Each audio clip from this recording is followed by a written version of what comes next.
स्टॉकलेंस AI में आपका स्वागत है।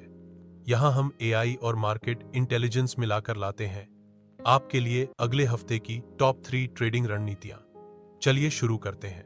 मार्केट का हाल बाजार इस समय मिश्रित मूड में है।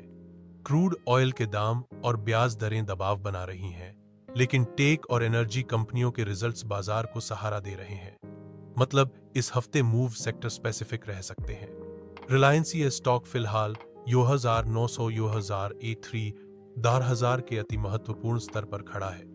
जियो और रिटेल कारोबार दोनों ही इसकी ग्रोथ को आगे बढ़ा रहे हैं। अगर 3000 के ऊपर मजबूत ब्रेकआउट होता है तो अगला लक्ष्य 3,200 तक हो सकता है, लगभग 7% ऊपर। लेकिन अगर यह 880 के नीचे फिसलता है तो शॉर्टर टर्म प्रॉफिट बुकिंग आ सकती है, यानी रिलायंस इक्वल्स मेक और ब्रेक लेवल।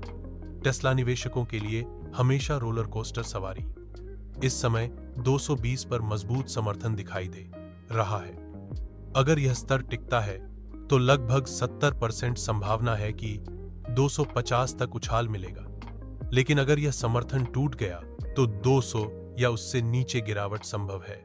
भावनात्मक कारक: चीन में ईवी प्रतिस्पर्धा और एफएसडी अपडेट्स, यानी Tesla equals high risk high reward stock. Infosys company इस हफ्ते अपने नतीजे घोषित करेगी। बड़े निवेशकों की खरीदारी दिख रही है, यानी उम्मीदें बुलिश लग रही हैं। अगर परिणाम उम्मीद से बेहतर आते हैं तो 5-7% की तेज बढ़त हो सकती है। लेकिन अगर गाइडेंस कमजोर हुआ तो तेज गिरावट भी हो सकती है, यानी इन्फोसिस इक्वल्स हाई वॉलेटिलिटी और हाई अवसर। फटाफट रीकैप: रिलायंस 3000 का ब्रेकआउट लेवल, टेस्ला 220 का सपोर्ट, मेक या ब्रेक इन्फोसिस, कमाई अर्निंग्स सबसे बड़ा ट्रिगर। और याद रखिए, यह केवल स्टॉकलेंस एआई का विश्लेषण है, वित्तीय सलाह नहीं।